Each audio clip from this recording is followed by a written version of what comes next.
Hey, what's happening? So listen, I'm here at the studios for footy.com. I've just done an amazing video talking about the World Cup, talking about my burgeoning love for England, World Cup kits and a whole lot more. Go over and check that video out. I'll link it below and I'll put an annotation at the end of the video as well. But before then, look, the World Cup's great. It's wonderful, but let's be honest, all we really care about in life is club football. And in the summer, all we really care about is transfers. Here's, in my opinion, the thing that Liverpool need to do most importantly in the transfer window. Now, the Reds, I think, need 5 more players if there's become genuine title contenders. Now, that is a perfect world scenario, and that is a world in which Liverpool have literally got no constraints and we can go out and do every bit of business that needs to be done to create the perfect squad. But you know what? Life's not perfect, so I'm going to focus instead on, I think, the 2 single most important bits of business that Liverpool need to do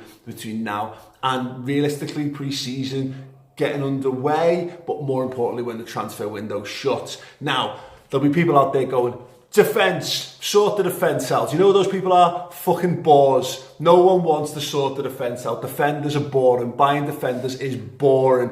It's fine when you spend occasionally £75 million on a guy. That's as exciting as it's going to get. It's never going to be as exciting again as it was with Virgil van Dijk. Let's not even try. The people who think like that are the kind of people who have hot water after 8 o'clock at night instead of a cup of tea because they're scared about the caffeine will affect their sleeping pattern. Fuck that and fuck those people. What we need to do is be the kind of people instead who have absinthe and they smash up the living rooms and they chuck the cat out the window. Those are the kind of people who, by attacking people, those are the kind of people like Liverpool manager Jurgen Klopp, and those are the kind of people that we should all be more like. And in that instance, look, yes, do Liverpool have defensive issues? Yes. Do they maybe, well, not maybe, do they definitely need to strengthen the goalkeeping department? Yes. We all watched the Champions League final.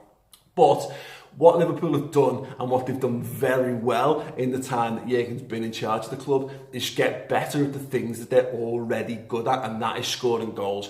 We came to the end of last season, we had a very good attacking team. Instead of going what everyone thought we'd do, is completely bolstering the defence, we focused on the attack.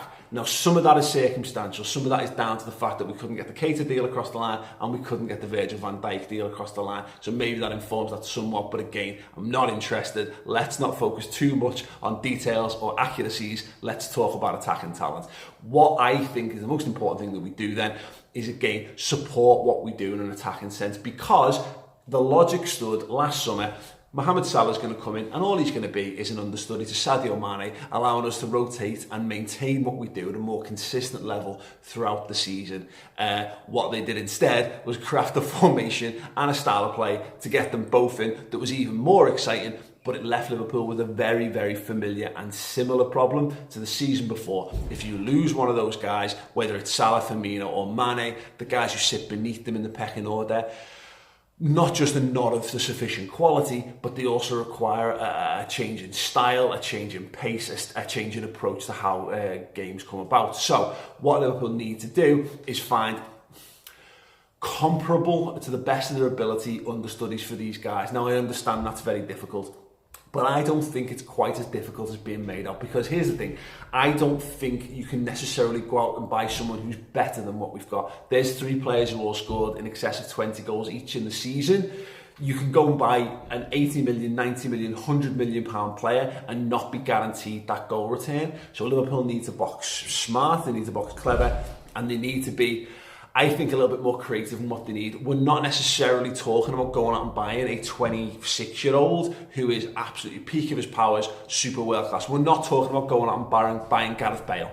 Although, thinking about it, yeah, just go and buy Gareth Bale. But bringing it back to the realistic things, I think what Liverpool most importantly need is someone to come in and learn from the talent that we've got. For too many years, what the club have gotten wrong is they've not had the line of progression in place.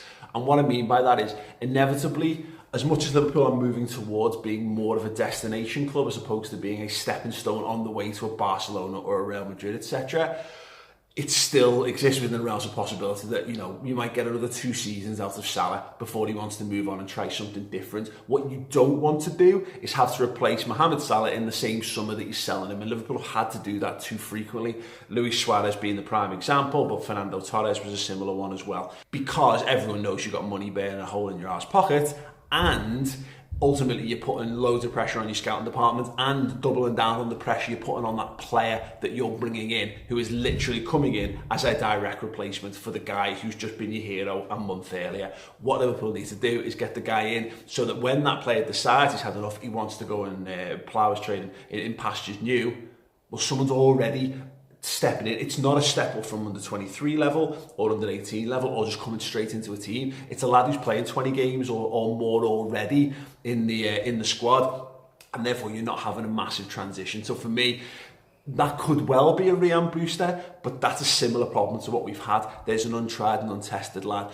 What Liverpool should do, in my humble opinion, is go out and find someone who's between the age of 18 and 21 who is ready to make that step up. Maybe not to the absolute prime of the career, but as a hot prospect around European football. Ideally, that would be someone for me like Ryan Sessegnon. He's young, he's English, he counts towards your homegrown quota, and he's one of the most exciting talents in the country as well. And he's left-footed. Everyone should have as many left footers in this squad as possible, although that is clearly lefty bias from me. I apologise. Hashtag no politics in football. In addition to that, and this could be, it doesn't have to be Ryan Sessegnon, but ideal world, that's who I would be going for. On the other side, I've talked about it doesn't have to be a 26-year-old, but you know what? Given that he's available and I think he fits the bill, and it's not exciting, but Jurgen Shaqiri, if you can get him for 12 to 15, 16 to whatever million pounds, there's a guy who I think he's a very unique set of circumstances, because if you want to get a guy who is going to be slightly below the quality of what you've got and therefore knows he's not going to come in and be a regular first team player, you're looking at someone who's either a kid or someone who's on the way out at the back end of their career. I don't know who that name would be at the opposite end, although I'd be very interested. I've said it many places before. If you could go and buy who is the current Craig Bellamy, who is this fella who's 30 odd years old with loads of pace, who's got the right attitude, who's a little bit of a tit as well, go and find him and bring him in. But Jurgen Shaqiri, he's actually in the prime age of his career. You're getting him for a very reasonable potential fee. And again, he's not the kind of guy who's going to come in and expect to play 50 games a season, but he's the kind of guy I think possesses the mental attributes who will think that he deserves to do that. And if you can channel that with the management, with the training, into making him work towards that, then who knows, you might actually get the player out of him that I think people thought Bayern Munich were buying back in the day, and that could only be a good thing for Liverpool moving forward.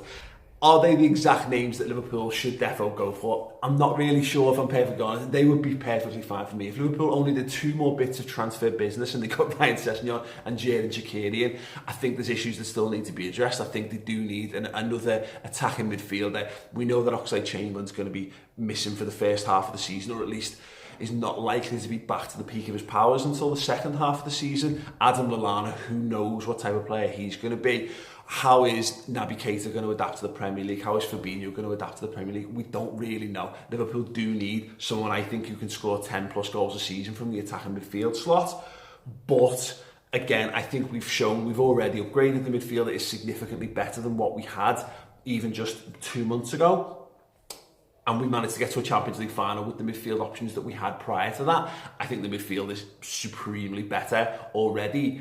So I don't think it's absolutely essential. It's an absolute necessity. What is an absolute necessity is safeguarding what Liverpool do best, and that is attacking with pace, with verve, with guile, and obviously, ultimately, with people who can score goals. And if they don't do that, it does feel as though, as much as you've upgraded other areas of the squad, I don't want to see Liverpool come around to May again in a very similar set of circumstances where you're pushing players who are square pegs into the very well-rounded holes that you've developed in your attacking line, and we've been building towards under Jurgen Klopp's tenure. So yeah, listen, Just my thoughts, just my opinion on what Liverpool should be doing as an absolute necessity this summer. If you agree or disagree, let me know in the comments below. And of course, don't forget to check out the video I've just done on footy.com's YouTube channel. I'll link it in the description below. I'm going to put an annotation up there. Subscribe to the channel. Make sure you do that to get their sub count up because they thoroughly deserve it. Go and watch the video as well. Drop a like on that video. Do everything you can to make that video massive because it makes me look boss. It does.